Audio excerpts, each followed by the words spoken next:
Karkosa Sri Negara dibina pada tahun 1896 oleh Sir Frank Swettenham. Bangunan ini kini menjadi salah satu mercutanda yang terdapat di sekitar Bandaraya Kuala Lumpur. Kuala Lumpur, Kuala Lumpur.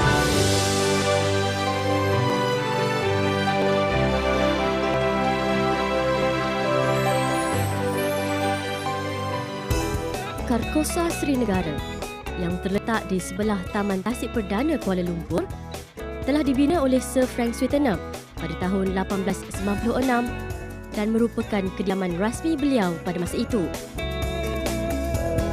Mengapa bangunan ini dibina dan apa kaitannya dengan penguasaan British di Tanah Melayu? Karkosa itu sebenarnya adalah kediaman Residen Jeneral. Dan Residen Jeneral dia perlu memerlukan sebuah istana yang besar ataupun banglo yang besar nak mempertontonkan kebesaran kedudukan Residen Jeneral itu.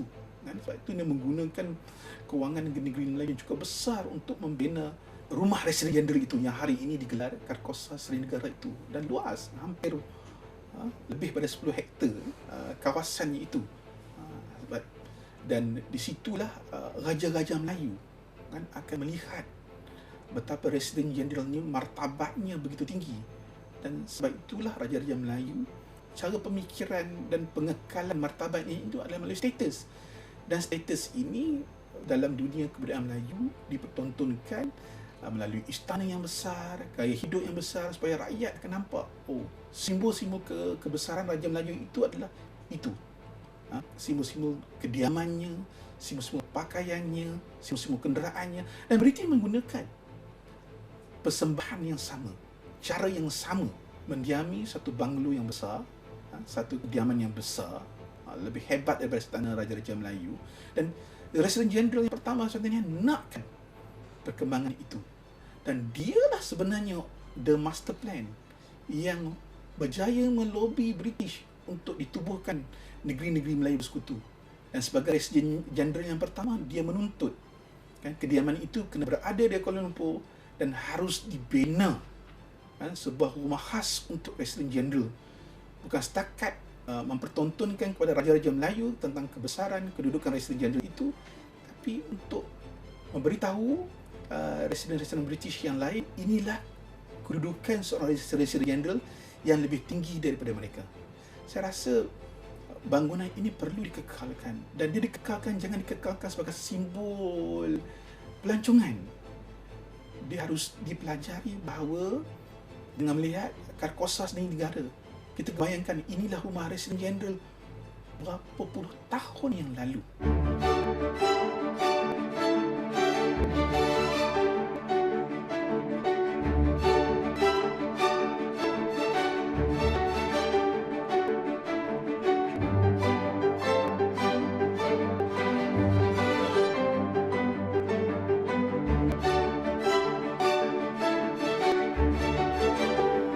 Sir Frank Swettenham telah berpindah masuk ke bangunan ini pada tahun 1904 dan telah menggelarkannya Karkosa daripada perkataan Itali yang bermaksud tempat yang amat disayangi.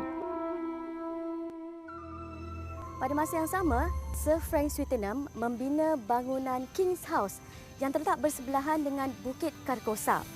King's House yang kini dikenali sebagai Sri Negara dibina untuk melindungi Governor Negeri-Negeri Selat dan juga tetamu-tetamu Persekutuan Tanah Melayu ketika itu.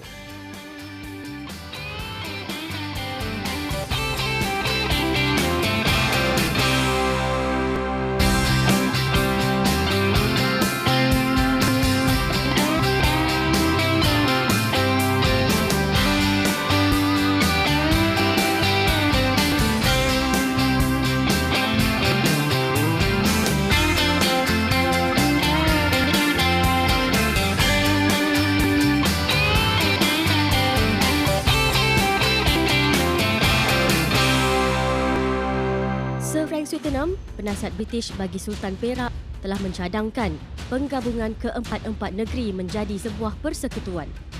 Cadangannya diterima oleh sultan-sultan berkenaan dan pejabat luar negeri British. Sir Frank Swettenham telah dilantik sebagai Residen Jeneral pertama bagi negeri-negeri Melayu Persekutuan. Pada masa itu, Kuala Lumpur didiami oleh pelombong timah berbangsa Cina. Sir Frank Swettenham mencintai tapak ini sejak 1888 sewaktu melawat kawasan hutan di pinggir barat. Beliau merasakan bahawa Kuala Lumpur memerlukan sebidang kawasan awam. Sir Frank Swettenham telah mengepam sungai di tengah hutan. Sungai itu menjadi tasik dan hutannya pula kini dikenali sebagai Taman Tasik Perdana.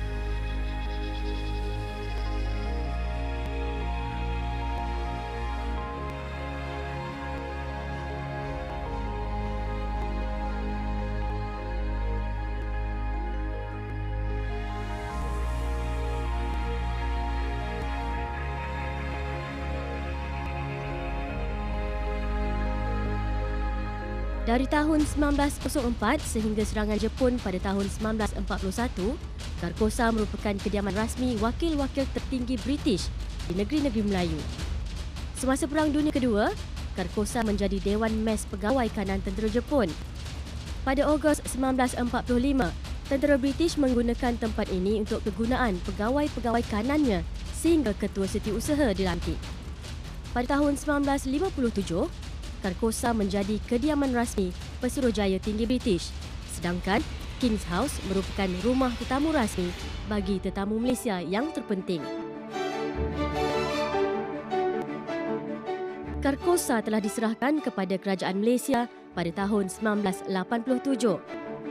Pada tahun 1989, selepas Ratu Elizabeth II mendiami Karkosa semasa mesyuarat ketua-ketua Kerajaan Commonwealth atau COGM, pentadbiran kedua-dua rumah agam ini digabung dan kini lebih dikenali sebagai Karkosa Seri Negara.